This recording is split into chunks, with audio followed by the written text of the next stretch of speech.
अयोध्या। कीर्ति जी मैंने कुछ लिखने की कोशिश की है। मैंने कहा है कि अयोध्या जिसकी हवाएं राम नाम का जाप करती हैं, अयोध्या जिसकी धूल वो बना दिया गया है कि शायरी का मतलब शराब, जो शराब नहीं पिएगा वो। आपने तो यही सुना है कि हमने मतलब जितने भी बड़े बड़े शायर देखे हैं तो वो यही कहते हैं कि उस रात वो जो ना आने वाला था, वो जो ना आने वाला है, उससे हमको मतलब था।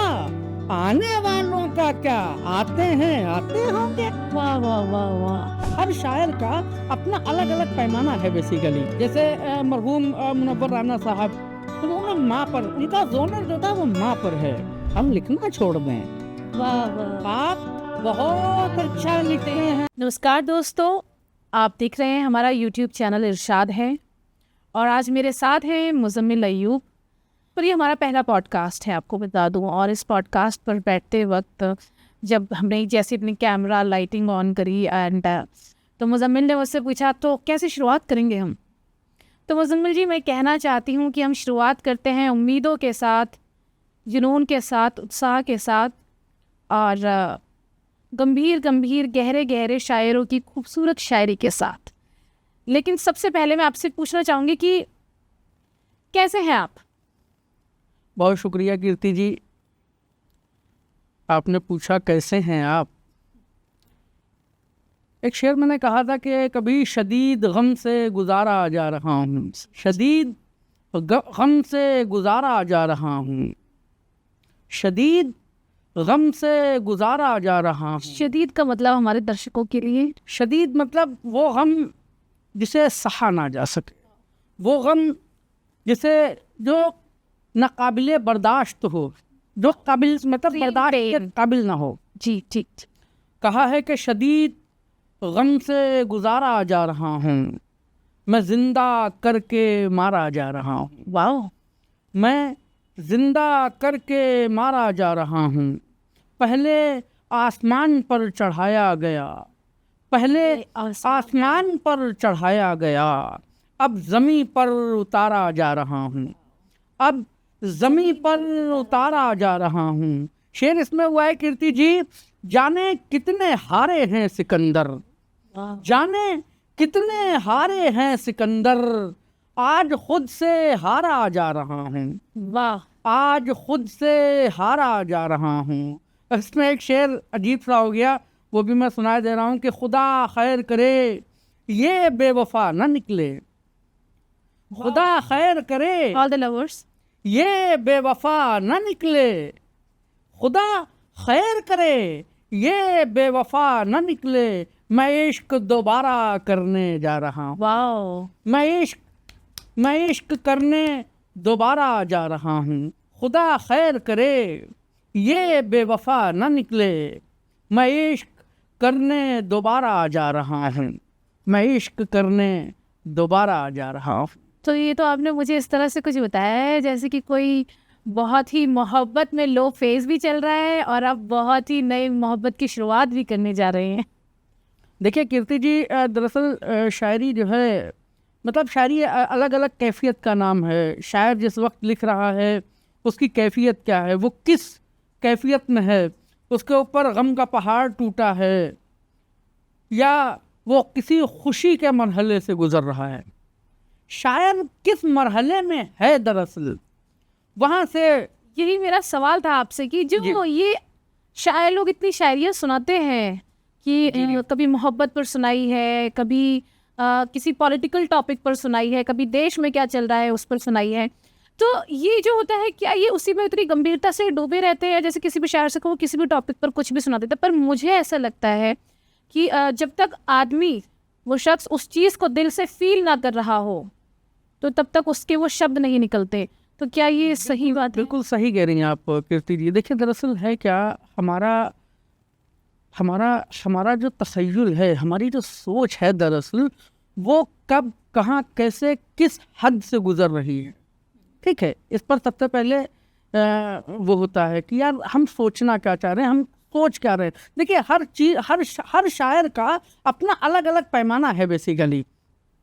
जैसे मरहूम मुनव्वर राना साहब, उन्होंने माँ पर, उनका जोनर जो था वो माँ पर है ना, माँ पर उन्होंने बहुत से शेर कहे, है ना। इसके अलावा वसीम बरेलवी साहब, उनका जोनर अलग है, राहत साहब उनका जोनर अलग है, तो हर जॉन एलिया साहब हाँ उनका जोनर अलग है, कुमार विश्वास साहब, आलोक श्रीवास्तव सर, इन सबका अपना अपना जोनर है। लेकिन सवाल ये है कीर्ति जी कि शायर किस दौर में है, किस वक्त में है, किस घड़ी में है, ये सबसे इम्पोर्टेंट चीज़ है कि वो किस घड़ी में आकर, किस मरहले में आकर, किस कैफियत में आकर क्या शेर कह रहा है। आपने जैसे कहा कि पॉलिटिकल, देखिए पॉलिटिकल वो हमने अपने ऊपर खुद उस चीज़ को हमने अपने ऊपर हावी किया। जैसे मिसाल के तौर पर किसी शख्स ने मुझसे कहा कि यार मुजम्मिल, वो एक राज्य के पूर्व मुख्यमंत्री हैं, उनके लिए गाना लिखना है। मैंने उस गाने की कैफियत को अपने ऊपर तारी किया, मैंने उस सिचुएशन को अपने ऊपर तारी किया। उसके बाद बैठा, फिर मैंने लिखा, फिर मैंने उनको सुनाया। उन्होंने कहा कि इसमें यार मुजम्मिल ये चीज़ें थोड़ी सी ऐड ऑन करनी है। मैंने वो ऐड ऑन करी। फिर उनका नहीं ये मिसरा बहुत अच्छा हो गया, ये बंद बहुत अच्छा हो गया मुजम्मिल। तो मैंने कहा ठीक सर। उसके बाद वो जब सिंगर के पास पहुंचा, उसको गाया था कैलाश खेर जी ने, तो उनके पास जब पहुंचा तो उन्होंने भी फिर कहा यार इस शब्द की जगह अगर हम ये लगा लें। हमने कहा हाँ बिल्कुल लगा सकते। तो इस तरीके से अब ये क्या हुआ, उस कैफियत को हमने अपने ऊपर तारी किया। बाकी जो शोरा हैं, जैसे जॉन एलिया साहब हैं या बड़े बड़े हमारे मुल्क में जो शायर हैं, उन्होंने जो शेर कहे, उन्होंने जो शायरी कही, उन्होंने उस सिचुएशन को अपने ऊपर तारी नहीं किया, वो उस मरहले से गुजरे हैं। आप सोचिए ना कि एक शायर जब ये कह रहा है, मैंने एक शेर कहा कि मैं आवाज़ देता, अच्छा इस शेर के पीछे एक कहानी सुनाऊं। मैं ऑफिस जा रहा था और यकीन जानिए मैं ऑटो में बैठा हुआ था। ओके ऑटो में बैठकर मैं ऑफिस जा रहा था, तो बीच में जो थे पेड़ काटे जा रहे थे जी। तो वहाँ से पता नहीं मेरे जहन में क्या आया, और मैं एक लफ्ज़ के इर्द गिर्द घूमने लगा कि यार ये जो पेड़ काटने वाले लोग हैं इन्हें कहते क्या हैं। बहुत सोचा, अरे यार हाँ इसको तो लकड़हारा कहते हैं, हम लोग जो हैं इसको लकड़हारा कहते हैं। अब देखिए मैं सिर्फ, मेरे जहन में कुछ नहीं चल रहा कि मैं इसको पर कोई वो एक शायरी कहूँगा या मैं इसको पर कोई नज़्म कहूँगा या कुछ कहूँगा, गज़ल कहूँगा, कोई भी मेरे जहन में नहीं। लेकिन वो लफ्ज़ जब मेरे दिमाग, मेरे जहन में आया, लकड़हारा, वहाँ से निकला। मैं आवाज़ देता रह गया उसे किनारे से, या मैं आवाज़ देता रह गया उसे किनारे से, उसने बुला लिया किसी और को इशारे से, उसने बुला लिया किसी और को इशारे से। ये इश्क है, ये इश्क है, इस पर किसी का जोर नहीं चलता। ये इश्क है, इस पर किसी का जोर नहीं चलता। उसको हो गई मोहब्बत एक लकड़हारे से, उसको हो गई मोहब्बत एक लकड़हारे से। हर कोई निकल रहा है उसका महबूब, हर कोई निकल रहा है उसका महबूब।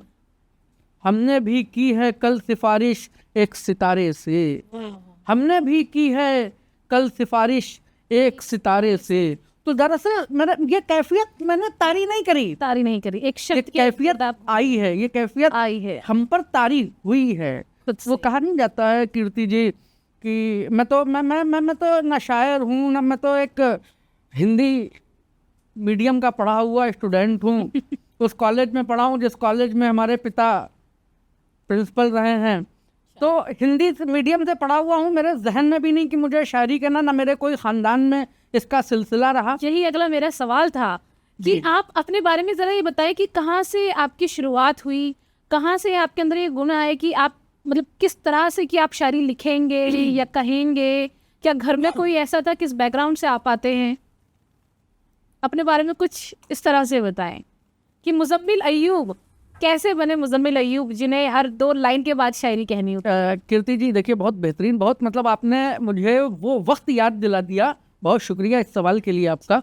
आपने वो हमें वक्त हमारा याद दिला दिया देखिए मैं शुरू से लिखने की मेरा पैशन लिखने का रहा हाँ है। जी। लिखना मुझे बहुत पसंद था, ये शुरू से ही? ये शुरू से ही, स्कूल टाइम से। अच्छा। मैं मतलब खूब लिखा खूब करता था। पर मुजम्मिल जी, मैं बस ये जानना चाहती हूँ, जो मैं जानना चाहती हूँ वो ये कि जैसे आपको लिखने का शौक रहा, तो जी। क्या आपने कभी किसी का कुछ ऐसा पढ़ा और उसने आपको हिट किया कि यार ये क्या लिख दिया है, कुछ ऐसा ही लिखने की देखिए कोशिश शुरुआत में करना मैं चाहती हूँ? बिल्कुल ईमानदारी से बताऊं, मैं जब इंटर में था या 10th में था, मैं मतलब मैं शायरी के उस मिजाज में ही नहीं था। जी जी। है ना मुझ पर मुझे कभी ऐसा महसूस हुआ कि मुझे शायरी करना है या क्या करना है। बहरहाल तो हुआ ये कि मैंने ग्रेजुएशन किया, घर में फैमिली पढ़ी लिखी रही, चचा बड़े पापा डॉक्टर रहे हैं, वालिद साहब हमारे प्रिंसिपल हैं रहे इंटर कॉलेज के। तो ये था कि लड़के को कुछ डॉक्टर वॉक्टर बनाना है। अच्छा। तो लखनऊ KGMU में एडमिशन BDS में करा दिया गया मेरा, लेकिन वहाँ मुझे अच्छा नहीं लगा। मैं 3 महीने रुका, उसके बाद जो है मैं फिर नोएडा चला आया जी। यहाँ आया, यहाँ मैंने मास कम्युनिकेशन में एडमिशन लिया। उसके बाद ज़िंदगी यहाँ से मेरे जहन में जो है एक वो आया कि यार लिखना है, कुछ लिखना है। छोटे छोटे इस ऑफिस में ही कवि गोष्ठियाँ होने लगी एकेडमी में, तो उनमें जाने लगा। लोगों ने कहा यार तुम अच्छा लिखते हो, कुछ करो। एक मरतबा मैं बैठा हुआ था, आपको मैं बताऊं, वो मेरी ज़िंदगी का पहला कोई मंच था मारवा स्टूडियो में। तो वहाँ पत्रकारों का एक कवि सम्मेलन था जिसमें अशोक चक्रधर साहब अध्यक्ष थे और डॉक्टर नवाज देवबंदी साहब उसकी नाज़िम मुशायरा थे। मुझे बुलाया। ये कौन से साल की बात है? ये मेरा ख्याल 2014 या 12 की बात है। ओहो, उस उम्र से। तो मुझसे कहा, मेरे एक दोस्त हैं बहुत अजीज़, उन्होंने फ़ोन किया, कहने लगे मुजम्मिल साहब आपको आना है। मैंने कहा ठीक ठीक मैं बिल्कुल आऊँगा। जब मैं वहाँ जा रहा था मैंने कहा इतने इतने बड़े लोग हैं, मुजम्मिल पढ़ेगा क्या तू? हाँ, ते बड़े बड़े लोग आए हुए थे उस मंच पर, उस मंच पर वो क्या नाम, उसमें पत्रकारिता जगत के बहुत बड़े बड़े नाम थे। राणा यशवंत सर वहाँ मौजूद थे और क्या नाम, और इसके अलावा कई बड़े नाम थे। तो कहने लगे कि जो है, मैं जो था शेविंग कर रहा था उस वक्त, मेरी ये दाढ़ी वगैरह नहीं थी। जो भी बाल थे मैं उनको शेव कर रहा था। अचानक मेरे जहन में 2 मिसरे आए कीर्ति जी, और यकीन जानिए मैंने उन्हीं मिसरों से अपनी बात की शुरुआत करी। वो क्या थे वो मिसरे? वो मिसरे ये थे कि चांद के डर से मैं यही सोच रहा था यार मैं पढ़ूंगा क्या, मैं इतने इतने बड़े लोग हैं, बड़े बड़े लोग आए, मैं पढ़ूंगा क्या। तो मैंने कहा कि चांद के डर से जुगनू निकलना छोड़ दें। वाह। चांद के डर से क्या जुगनू निकलना छोड़ दें, चांद के डर से क्या जुगनू निकलना छोड़ दें, आप बहुत अच्छा लिखते हैं, हम लिखना छोड़ दें। वाह वाह। आप बहुत अच्छा लिखते हैं, हम लिखना छोड़ दें। बस वहाँ से जो ये सिलसिला शुरू हुआ, लोगों की मोहब्बत मिलती रही, लोगों की दुआएं मिलती रहीं और कारवां आगे बढ़ता रहा। बहुत खूबसूरत लाइन आपने लिखी। ये एक मोटिवेटिंग लाइन है कि अगर कोई ऑलरेडी किसी एक ओहदे पे पहुंचा हुआ है तो क्या हम एक नई शुरुआत नहीं कर सकते? यकीनन मैं अपने आप को कमतर कैसे आंक लूं। मैं जब यहाँ आया हुआ था, जब मैं पढ़ रहा था, मैं आपको बताऊं, अजीब सी कैफियत हुआ करती थी। नया नया था, ना कोई रास्ता मालूम था, ना कोई जगह मालूम थी, है ना। और कहीं भी जाता था कीर्ति जी तो यही कहा जाता था, अरे भाई वो किराएदार से बोलो कि किराया दे दे। अरे किराएदार आए हैं, अरे मकान मालिक आया है। हाँ। अरे वो देखिए आपके यहाँ किराएदार रहने के लिए पूछ रहे थे कि आपका मकान खाली है। ये जो लफ्ज था ना किराएदार, जो आज भी हमारे जहनों में, हमारी सोच के दायरों से बाहर नहीं जा पा रहा है। उस दौर में मैंने पता नहीं है, मुझसे अल्लाह ने कहलवा लिया। मैंने कहा कि कुएं के पानी बासी रोटी में सेहत थी। वाह। कुएं के पानी बासी रोटी में सेहत थी, शहर में अक्सर हम बीमार रहते हैं, शहर में अक्सर हम बीमार रहते हैं। और एक छोटे मकान के थे, एक छोटे मकान के थे, मालिक तो थे, एक छोटे मकान के थे, मालिक तो थे, शहर में हमें सब किराएदार कहते हैं। वाह, शहर में हमें सब किराएदार कहते हैं। और उसमें एक शेर हुआ, वो हकीकत है, वो सच्चाई है कीर्ति जी। शहर में हमें सब किराएदार कहते हैं और हर खबर से बाखबर रहता है मेरा गांव।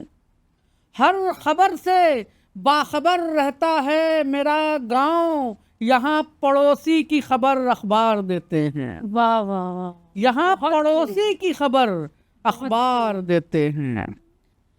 मुज़म्मिल जी, युवाओं की ज़िंदगी में जो ये शहरी ज़िंदगी में जब आ जाते हैं, तो फिर इस शहरी ज़िंदगी के अलावा युवाओं के जीवन में आजकल एक और नया बहुत हॉट टॉपिक है, वो है मोहब्बत। उस पर कुछ बताएं। जैसे ये शहरी जीवन में जो ये भागा दौड़ी आपाधापी, इन सब से ये किराएदार होने की समस्या के अलावा जो युवाओं के जीवन में आजकल एक बहुत बड़ी समस्या है, वो है कि मोहब्बत में उन्हें इतना दर्द भी मिलेगा, रोना भी है, आज के बाद नहीं करना, ये कहना भी है, लेकिन फिर वही करना है। इस पर कुछ बताएं। कीर्ति जी बहुत अच्छी बात करी है। ये ऐसी चीज़ हो गई कि सहा भी ना जाए और रहा भी ना जाए। बिल्कुल। तो ये तो बिल्कुल वैसे ही हो गया कीर्ति जी कि रहा भी ना जाए और सहा भी ना जाए। मैंने कभी कहा था कि ये बुरी है मगर आदत नहीं जाती। ये बुरी है मगर आदत नहीं जाती। क्या करूं दिल से मोहब्बत नहीं जाती। क्या करूं दिल से मोहब्बत नहीं जाती। मैं तस्बीह तोड़ भी देता हूँ मगर, मैं तस्बीह तोड़ भी देता हूँ मगर अंगुलियों से उसकी इबादत नहीं जाती। वाह, अंगुलियों से उसकी इबादत नहीं जाती। और शेर इसमें हुआ कि हवा जाती है रोज उसके पास। हवा जाती है रोज उसके पास मगर मिलने की इजाज़त नहीं लाती। मगर मिलने की इजाज़त नहीं लाती। और शेर इसमें हुआ कि उसकी यादों का मैं शराबी हो गया हूँ। उसकी यादों का मैं शराबी हो गया हूँ। कैसे छोड़ूं मुजम्मिल के लत नहीं जाती। कैसे छोड़ूं मुजम्मिल के लत नहीं जाती। उसकी यादों का मैं शराबी हो गया हूँ। कैसे छोड़ूं मुजम्मिल के लत नहीं जाती। तो ये है कीर्ति जी कि मोहब्बत एक चीज़ ही ऐसी है कि अगर आप नहीं करेंगे तब भी बेचैन रहेंगे और करेंगे तो तब भी बेचैन रहेंगे। ये करेंगे होता है मुजम्मिल जी, या बस ये हो जाता है? शर्तें लगाई जाती नहीं मोहब्बत के साथ। कीजिए मुझे कबूल मेरी हर कमी के साथ। मोहब्बत वगैरह कहाँ है अब।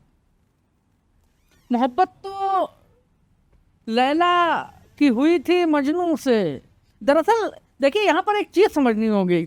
मोहब्बत और इश्क में एक लकीर का फासला है। मैंने कभी कहा था कि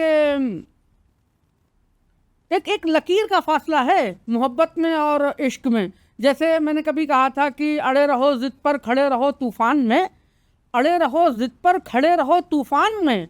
एक लकीर है हार जीत के दरमियान में। वाह, तो वो लकीर है मोहब्बत और इश्क में। मोहब्बत किसी से भी हो सकती है। मोहब्बत माँ से हो सकती है, मोहब्बत एक लड़की से भी हो सकती है, मोहब्बत भाई से हो सकती है, मोहब्बत बहन से हो सकती है, मोहब्बत बाप से हो सकती है। मोहब्बत मतलब मोहब्बत किसी से भी हो सकती है। मोहब्बत आपको आपने घर में कोई जानवर पाल लिया उससे हो सकती से भी। है।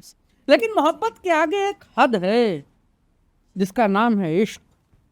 आय हाय हाय, वो इश्क एक ही बार होता है। वो एक बार। अब किसी का शेर है कि दरअसल मोहब्बत जो एक लफ्ज़ है ना, इसके इर्द गिर्द अगर आप घूम रहे हैं, ठीक है, चक्कर काट रहे, जब आपकी परिक्रमा इतनी मजबूत हो जाएगी तो वो फिर इश्क में बदल जाएगी। इश्क हुआ लैला मजनू को, है ना। मजनू जब तपते हुए सहराओं में अपनी लैला को बुला रहे थे, लैला को जब चुनवाया जा रहा था, ये कैफियत है इश्क की। तो वो आजकल क्या है, आजकल तो माफ़ कीजिएगा इस तरह के शब्दों का, इस तरह के अल्फाजों का इस्तेमाल नहीं करना चाहिए। आजकल तो मोहब्बत के नाम पर गोश्त बेचा जा रहा है। मेरा अपना ऐसा मानना है।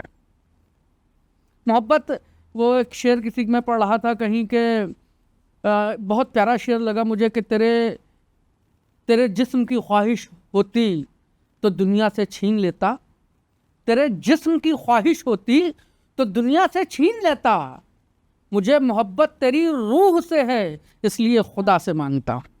वाह, बहुत। तो आजकल के दौर में मोहब्बत क्या आप देख ही रही हैं। ये शायरी जरा एक बार जरा फिर से हमारे दर्शकों की तरफ देखते से दोहराइए। मैंने पता नहीं मुझे किसका शेर है कि मोहब्बत तेरे जिस्म से होती, मोहब्बत तेरे जिस्म से होती तो दुनिया से छीन लेता, मोहब्बत तेरे जिस्म से होती तो दुनिया से छीन लेता, तेरी रूह से इश्क है सो खुदा से मांगते हैं। वाह, बहुत। तो बहुत देखिए मोइन शादाब भाई, उनका एक शेर याद आ गया इसी पर।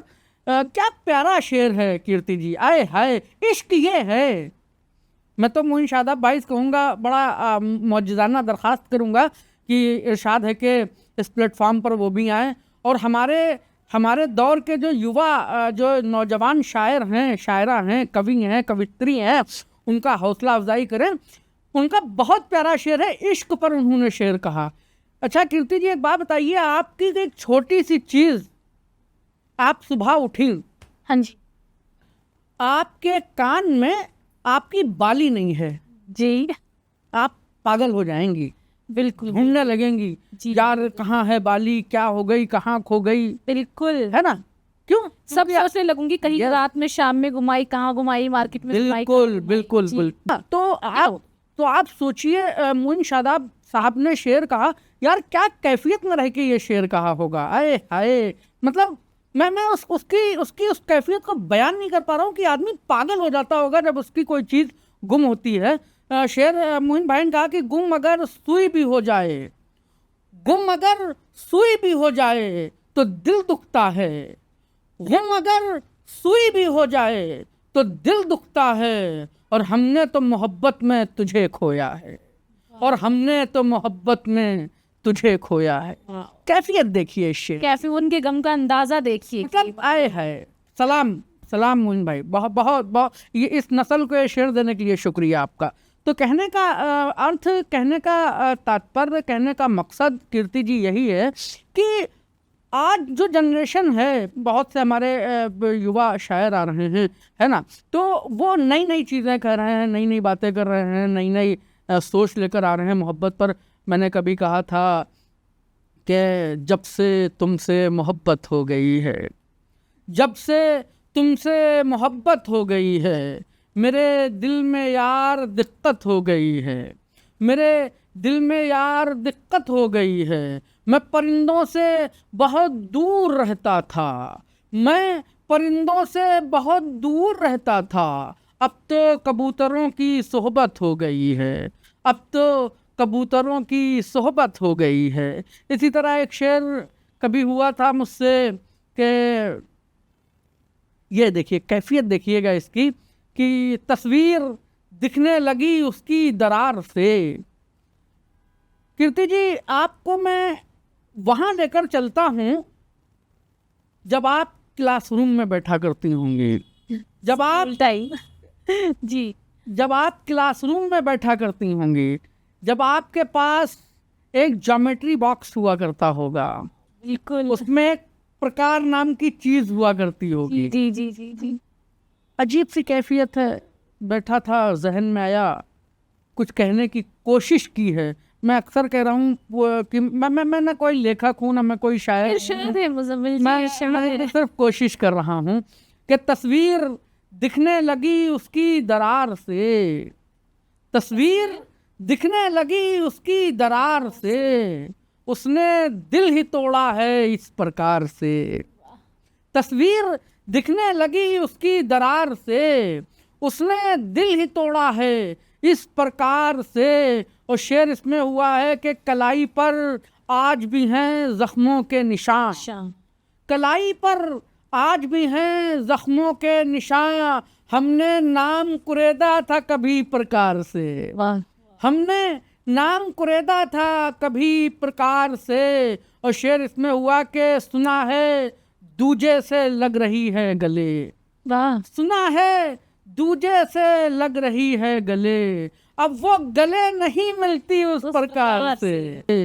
तो कहने का मकसद यही है कीर्ति जी कि हम क्या कहना चाह रहे हैं, हम क्या लिखना चाह रहे हैं, हमारी कैफियत क्या है, हम किस उससे आ रहे हैं। जॉन एलिया साहब देखिए आप, जॉन एलिया या जॉन ओलिया? कीर्ति जी जॉन एलिया। अच्छा, अमरोहा में एलिया साहब सुने। हाँ जी जी जी मैं आ रहा हूँ उस पर आने। जी। अमरोहा में पैदा हुए जॉन साहब, और डिवाइडेशन जब हुआ तो पाकिस्तान चले गए, लेकिन उनके दिल से कभी अमरोहा नहीं निकला। ये अमरोहा से उनका इश्क था, ये अमरोहा से उनकी मोहब्बत थी। तो जॉन साहब जब डिवाइडेशन के बाद पाकिस्तान चले गए तो जो है दुनिया भर के मंचों पर उन्होंने मुशायरा पढ़ा, खूब शेर पढ़े, लेकिन उनके दिल से, उनके तखय्युल से, उनकी सोच के दायरे से अमरोहा नहीं निकल पाया। आपने जो सवाल रखा, जॉन एलिया या जॉन औलिया? जॉन औलिया, औलिया माने होता है दरअसल वली, है ना, इबादत गुजार, सूफी, संत, महात्मा, साधु। वो मैं कीर्ति जी बता रहा था कि आपको जॉन साहब, तो जॉन साहब औलिया हैं, हमारे शायरी के औलिया हैं। जॉन साहब की खुददारी का शेर देखिए, आय हाय, मैं जो जॉन एलिया हूँ जनाब, मैं जो जॉन एलिया हूँ जनाब, इसका बेहद लिहाज कीजिएगा, इसका बेहद लिहाज कीजिएगा। और जॉन साहब का एक शेर जो मुझे बेहद पसंद है, ये मुझे चैन क्यों नहीं पड़ता है, ये मुझे चैन क्यों नहीं पड़ता, एक ही शख्स था जहान में क्या, ये मुझे चैन क्यों नहीं पड़ता, ये मुझे चैन क्यों नहीं पड़ता, एक ही शख्स था जहान में क्या। वाह, एक लाइन में सारी बात सोचिए, आप सोचिए कि वो शख्स किस मरहले से गुजरा। मोहब्बत के साथ अक्सर एक चीज़ जोड़ी जाती है मुजम्मिल जी, मोहब्बत और इश्क के साथ जो शायरी को और खूबसूरत बना देती है, वो है शराब, नशा। उस पर कुछ कहिए हमारे यूथ के लिए, शराब, हमारे नौजवानों के लिए। मोहब्बत और शराब तो एक ऐसे टॉपिक है शायरी के, आने वाले हम लोग मैखाने में बैठ जाते हैं, खूब शराब पी जा रही हैं, और जॉन साहब ने इंतज़ार करते हैं ना हम लोग, हाँ कि महफिल में बैठे हुए हैं, शराबें चल रही हैं और किसी का इंतज़ार कर रहे हैं,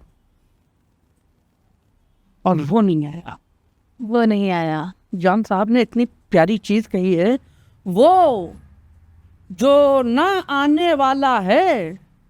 कीर्ति जी, क्या खूबसूरत बात, आपने शराब का भी जिक्र किया।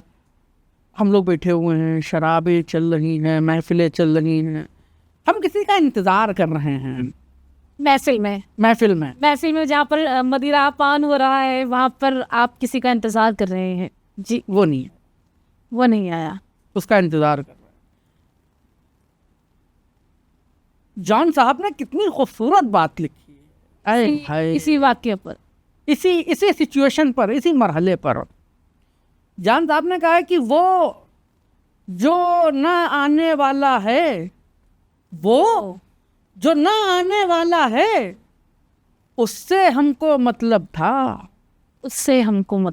वो जो ना आने वाला था, वो जो ना आने वाला है, उससे हमको मतलब था, आने वालों का क्या, आते हैं आते होंगे। वाह वाह वाह वाह, क्या बात। आने वालों का क्या, आते हैं आते होंगे। वो शख्स सिर्फ एक ही का इंतजार कर रहा है, वो नहीं आया, तो आने वालों को आने दो। मुजम्मिल जी, फिर से मोहब्बत के साथ साथ शराब को ज़रूर रखिए, क्योंकि शराब और शायरी ये दो चीज़ें हैं जो जिनका मुझे लगता है चोली और दामन का साथ है। कीर्ति, देखिए, मैंने कभी अपने ज़िंदगी में शराब पी नहीं है। क्या बात कर रहे हैं आप? तो फिर आपने तो कभी शराब पर लिखा भी नहीं होगा। यही चीज़ है। देखिए हो क्या रहा है दरअसल, ये देखिए क्या है, ये सोच पैदा हो रही है, ये सोच बनाई जा रही है। मैंने बहुत से अजीम, इस मुल्क की अजीम शख्सियत है शायरी की, जो मुझसे प्यार करती हैं, मुझसे बेपनाह मुझे चाहती हैं, है ना, तो नहीं शराब पीती। ये वो बना दिया गया है कि शायरी का मतलब शराब, जो शराब नहीं पिएगा वो। हमने तो यही सुना है कि हमने मतलब जितने भी बड़े बड़े शायर देखे हैं तो वो यही कहते हैं कि उस रात हम इस तरह से इस माहौल में थे और हमने ये शायरी लिख दी। फिर वो जो उस वक्त वो शायरी जो निकली वो आपको पता ही है, मतलब इतिहास सा बन गई, हर किसी की ज़ुबान पर चढ़ी। जी, मैं यही बात कह रहा हूँ आपसे कीर्ति जी, कि ऐसा हरगिज़ नहीं है कि शराब पीकर ही शायरी आएगी। जी जी, ये तो शायर शराब पी के नहीं बनते हैं। अच्छा शायर जो है ना वो शराब पीकर नहीं बनते हैं जी, शायर आसमान से उतरते हैं। वाह, शायर दुनिया में नहीं बनते हैं, बिल्कुल शायर पैदा होते हैं। वो मैंने आपसे कहा, मैंने तो कभी शराब नहीं पी, लेकिन मेरा शेर देखिए, आपने जैसा कि कहा कि आपने तो फिर कभी शायरी लिखा, शराब पर लिखा ही नहीं होगा। जी जी जी जी। अच्छा, मैंने तो सुनाइए, शेर कहा, सुनाइए। मैंने शेर कहा, मेरे लहू में शराब इस कदर मिला देना, मेरे लहू में शराब इस कदर मिला देना, मैं जो बहकूं तो थोड़ी और पिला देना, मैं जो बहकूं तो थोड़ी और पिला देना।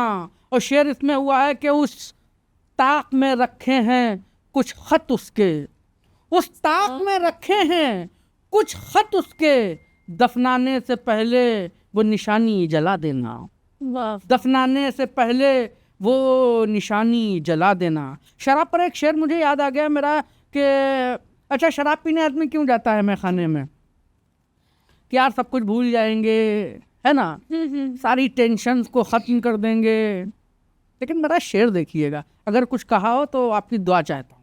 जी जी, शेर कहा है कीर्ति जी कि मैं दुनिया भूल जाता हूँ मैं खाने में, मैं दुनिया भूल जाता हूँ मैं खाने में, एक तू है कि नशे में भी याद रहती है। मैं दुनिया भूल जाता हूँ मैं खाने में, एक तू है कि नशे में भी याद रहती है, एक तू है कि नशे में भी याद रहती है। ऐसा एक दो शेर नहीं है कीर्ति जी कि मैं आपको गलत साबित कर रहा हूँ इस वक्त। नहीं नहीं, हमने तो हमेशा यही सुना, जैसे जॉन एलियट साहब और जैसे राहत साहब, मतलब ऐसा हमने सुना हो। एक किस्सा सुनाई दे रहा हूँ। राहत साहब ने उनका कॉल है, मतलब ऑन रिकॉर्ड है ये। राहत साहब ने कहा कि एक मरतबा जो थे वो पाकिस्तान मुशायरा पढ़ने गए और वो किसी होटल वगैरह में ठहरे, तो जॉन साहब और राहत साहब को साथ में मुशायरा पढ़ने जाना था। अच्छा, साथ दोनों का एक तो जॉन साहब जो है राहत साहब को लेने आए होटल। तो जब दोनों एक गाड़ी में बैठ गए तो राहत साहब ने पूछा, जॉन भाई हाँ कितना वक्त लगेगा वहाँ पहुँचने में? तो जॉन एलिया साहब ने राहत साहब को जवाब दिया, अरे यार राहत, सिर्फ 3 पैग।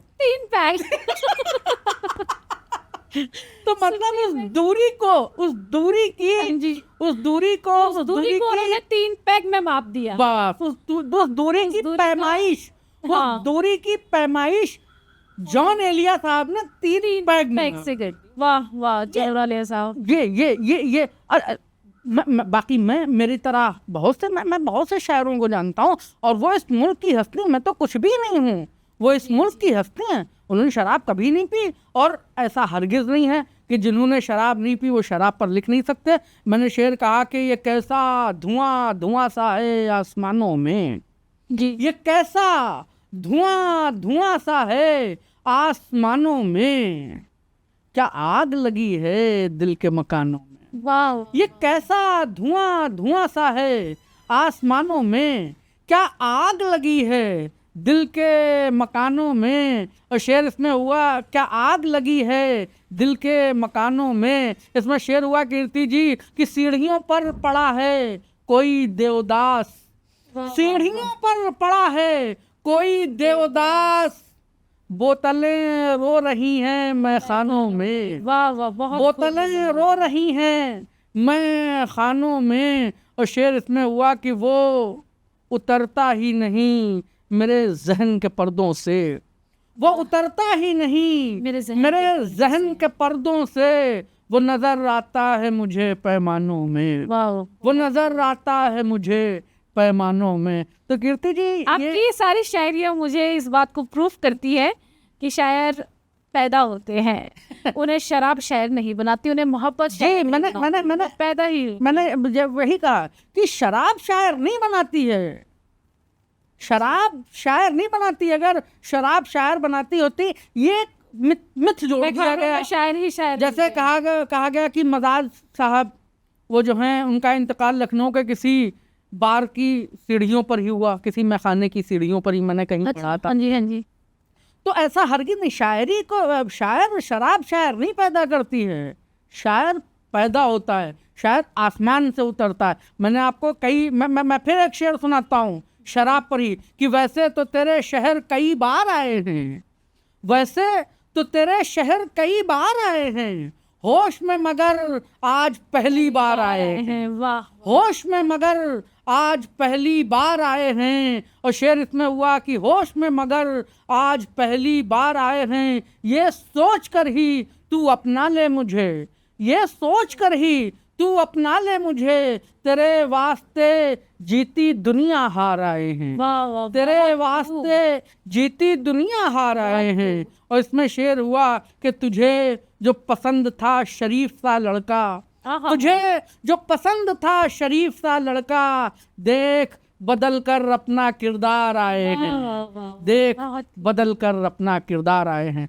तो कीर्ति जी आज से आप ये मान लीजिए कि शराब शायर नहीं बनाती है। नहीं, शायर पैदा होते हैं, आसमान से उतरते हैं। ये इरशाद है कि मंच पर मैं आज आप लोगों को बताना चाहती हूँ, मुजम्मिल अयूब जी ने इसे क्लियर किया है मेरे इस डाउट को। बहुत खूब मुजम्मिल जी। मुजम्मिल जी, एक और बात जी, पॉजिटिव वाइब मिलती है मुझे दिवाली के अराउंड। यकीनन तो यकीनन इस पर कुछ आप सुनाएं। इस पर हमारे दर्शकों के लिए कुछ अच्छा सा जो दिवाली पर सुने। त्योहार ये मतलब एक अजीब अंदर से नूर भर देता है। बिल्कुल बिल्कुल, यही मुझे इस त्योहार की रूह में नूर भर देता है। मैं क्या लिखूंगा, है ना, इमाम है ना, भगवान श्री राम जी पर मैं क्या लिखूंगा, लफ्ज़ बहुत छोटे हैं, स्याही मतलब कुछ कहा ही नहीं जा सकता उनके बारे में। एक ऐसी शख्सियत, पुरुषोत्तम इमाम हिंद है। मैंने शेर कहा था कभी के मोहब्बतों के सलाम आते हैं, मोहब्बतों के सलाम आते हैं, हटो हटो श्री राम आते हैं, हटो हटो श्री राम आते हैं। मैंने कहा कि यार क्या लिखूंगा मैं भगवान श्री राम पे, मेरी हैसियत नहीं, कलम की हैसियत नहीं।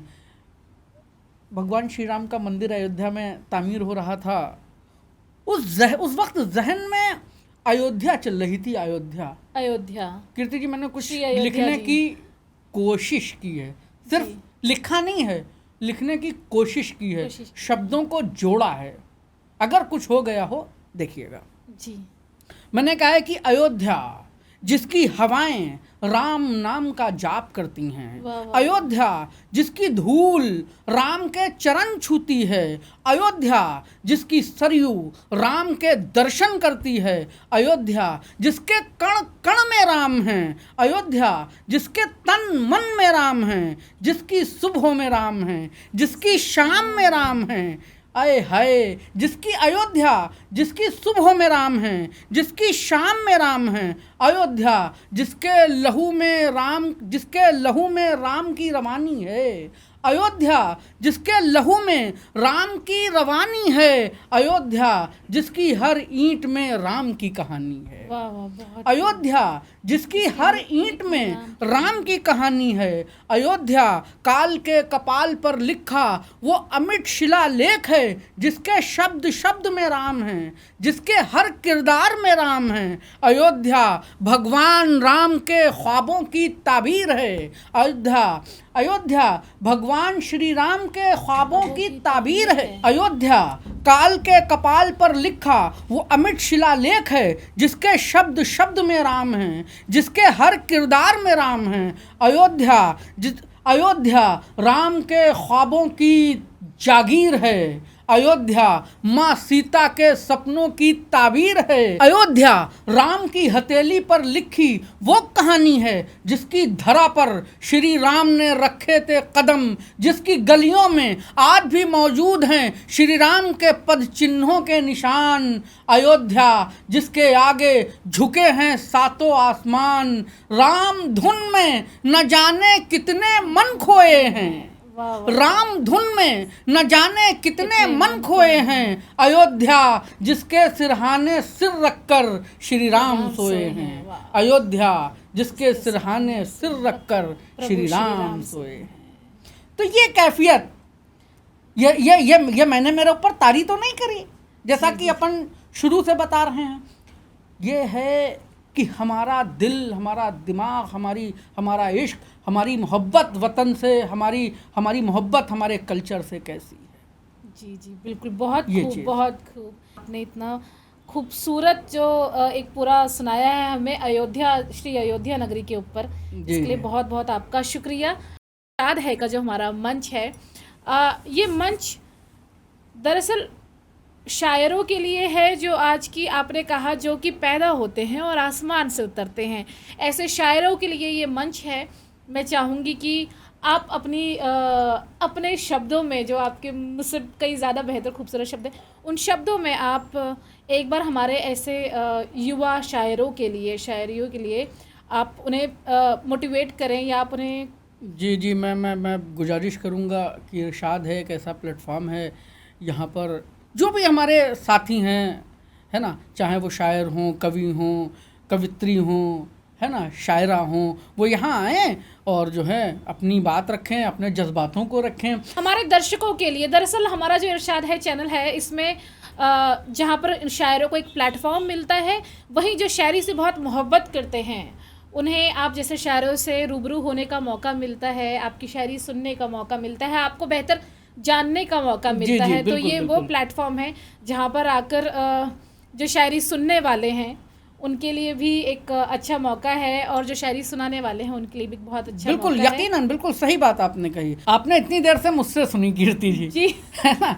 मैं तो कह रहा हूँ कि एक आध शेर युवाओं के लिए आपका भी मैं सुनाऊँ। अच्छा, दरअसल ये शायरी मुकम्मल नहीं हो पाई मेरी। आपने बहुत अच्छी जगह पर मुझसे सवाल पूछा है। मैं दरअसल वो एक ही लाइन है, और मैं गुजारिश करूँगी आपसे भी और हमारे दर्शकों से भी, या जो भी इसे देख रहे हों, कि आप इस शायरी को मुकम्मल करिएगा कमेंट बॉक्स में, और मुजम्मिल जी जब आप अगली बार बैठेंगे तब आप इसको मुकम्मल करके आइएगा। मैं कोशिश करूँगा। तो वो शायरी इरशाद है जी। तो वो शायरी कुछ इस तरह से है, तुझसे मोहब्बत करके, हाय हाय, तुझसे मोहब्बत करके दिल कुछ इस तरह से तसल्ली बख्श होता है। आए हाय, क्या कैफियत है, वाह। तुझसे मोहब्बत करके दिल कुछ इस तरह से तसल्ली बख्श होता है, जैसे कोई नमाज अदा करके होता है। आए हाय, एक बार फिर से, वाह, मजा आ गया। तुझसे मोहब्बत करके दिल कुछ इस तरह से तसल्ली बख्श होता है, जैसे कोई नमाज अदा करके होता है। आए हाय, वाह। तो ये मेरी दर्शकों से भी अपील है, मुजम्मिल जी आपसे भी अपील है, इसके आगे की लाइन आप लोग प्लीज़ मेरे लिए ज़रा सोच के रखिए कि इसको आप पूरा करिए। धन्यवाद।